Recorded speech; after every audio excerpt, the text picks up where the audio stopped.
Yo, hey, this shit easy, nigga. Hey, all I'm talking about, nigga, I'm still out here trying to get it. Contender Regime Boxing, checking back in with y'all, man. What's good? So I just wanted to talk about Deontay Wilder and some of the progress that I've seen him make since he's went over to train full time with Malik Scott and all of the different things that I've been seeing him work on in camp. I'm very pleased with just the mentality that Deontay Wilder is going into this fight with. I'm pleased with the fact that he is being very open to growth and from the teachings of Malik Scott, and just really open to learning and just getting back to those foundational skills that got him to where he is now. Because if you look at Deontay Wilder, he's always relied heavily on his power, particularly the power in the straight right hand. But if you look at him in previous fights, I would say maybe prior to the first fight with Ortiz, Deontay Wilder, he used to mix it up a lot. You would see him use the jab more. Even when he was finding the straight right hand, he would always set it up with the jab. If you look at in the Fury 2 fight, in the first Fury fight and in the second fight, he didn't really use the jab much. I mean, he was really just simply looking for one big shot. But he would normally set up that straight right hand behind the jab. He would always go with a 1-2 type formula. And then even in other fights as well, you go to the Bermane Stavern, the first and the second fight. In the first fight, it was more, he showed more boxing. That fight went the distance. He showed a lot of boxing in that fight, and really, opened up his toolbox in that particular fight. And he showed the movement, he showed the jab, and he showed that he could box a little bit. And in the second fight, he was just extremely aggressive, but he didn't just rely on the straight right hand. He threw left hooks, uppercuts. He went to the body more. I mean, Deontay Wilder is not a stranger to using these different variety of punches and opening up his toolbox. But what I would say is, at some point, like I said, after the first Luis Ortiz fight, he continued to become a bigger star and a bigger star. Fan base continued to grow more and more, and he was just known as Bomb Squad. He was known as the Bronze Bomber. He was known as this guy with excruciating power, unbelievable power, and it only take one shot to get you up out of there. So at some point he became like just like a sharpshooter. You know what I'm saying? He became this guy that was precise in timing the straight right hand. I mean, he would literally go back to the rematch with Luis Ortiz. He literally gave around six. He gave away 6 straight rounds. Just gave them away, waiting for one opportunity to land that right hand. And when he landed, it got his ass up out of there. So imagine having that type of power. Imagine possessing that type of power. You gotta be extremely disciplined not to fall in love with it. You know what I'm saying? And I mean, yes, Deontay Wilder was a great champion, and I believe he will be champion again and will continue to be a great champion once he does get back into that position. Whether he's a champion or not, he will always be Deontay Wilder. He'll always bring that level of excitement and electricity to the game. But, even though he was a great champion, he's, a hell of a warrior, hell of a competitor, and he's a smart guy.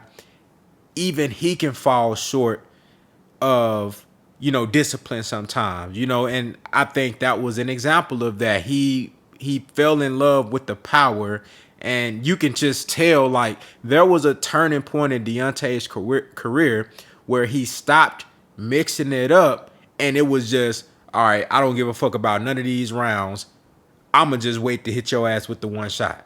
Go back to his previous fights before he fought Luis. Now, there were fights like early on where he was just fighting guys that just didn't belong in the ring with him, just like everybody else in your first 5, 10, 12 fights. You know what I'm saying? Typically, I mean, you're just fighting guys to get rounds and get fights up under your belt. But once he started to face some decent competition, you've seen him mix up the shots.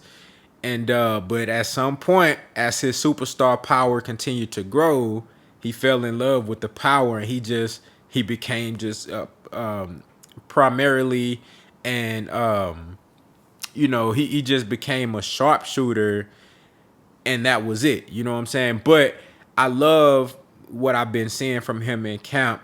He's throwing the left hook. He's putting a lot of sturdiness behind the jab and throwing it consistently, and of course this is just training, so you can't really say how this is gonna look in the fight. But I just love the fact that he's implementing these things and just getting back to the foundation, getting back to the basics of boxing. Remember, this guy is a bronze medalist in the Olympics, so you gotta have some type of fundamental skills. And remember, this man started late in boxing, 19 years old. And he did it not because he wanted to box. It was just out of necessity because he had to take care of his daughter. You know what I'm saying? So, this guy started at 19 and he won a bronze medalist in the Olympics. Who does that? Nobody. Nobody does that. So he has some foundational skills there. And I just love the fact that he's getting back to that. And looks like he's going to be going to the body more. I think you'll see a Deontay Wilder that throws more punches in this fight, just more variety of punches and giving you different looks. Again, I spoke on this before. I think the key for Deontay Wilder in this fight is to have the right hand just be a part of your arsenal. Don't let it be your whole arsenal, because we know you got other things in the toolbox. I know Deontay Wilder. I mean, this man got power, period. Whether it's with the straight right hand, whether it's with a left hook, whether it's with an uppercut, he got the power. You know what I'm saying? He has the power. All he got to do is incorporate those different punches in his repertoire and use that come fight time. You know what I'm saying? He has a jab, really good jab, but he just got to use it. You know what I'm saying? And I think that's what him and Malik Scott have been working on a lot in this camp. And I'm really, really excited to see, how Deontay Wilder comes out and approaches this fight. I'm interested to see if it's going to be, from an aggressive standpoint, is he going to try to push Fury back, fight him on the inside, go to the body, use the jab to the head and to the body to work his way on the inside. Is he going to try to box from off of the back foot and use his jab? That way, even though Fury does have a slight reach advantage, you know what I'm saying, Deontay Wilder is going to have, in my opinion, he's going to have the hand speed when we're talking about one punch. Fury might be faster with throwing combinations, but that's only because Deontay Wilder hasn't been throwing a lot of combinations recently. I believe if Wilder decides to throw combinations, I think his hands will be faster. You know what I'm saying? But as far as like one punch, just flicking out the jab or throwing the right hand or throwing the left hook, I think Deontay Wilder will have the advantage in just the one punch hand speed. But I would like to see him put them together as well, with some 3 and 4 punch combinations and just try to make Fury uncomfortable. And if Fury want to make this fight, make it a motherfucking fight. And you know what I'm saying? The best man wins. So I'm excited to see how Deontay Wilder approaches this fight.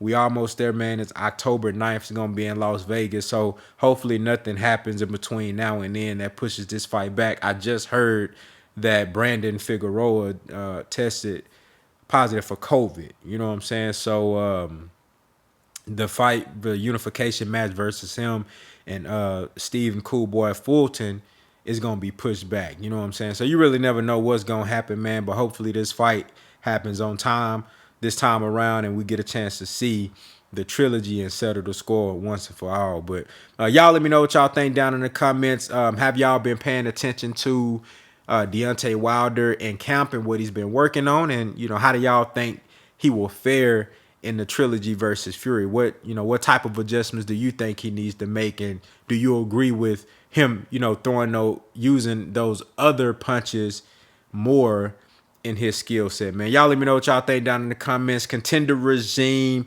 Boxing, I'll holler at y'all boys, man.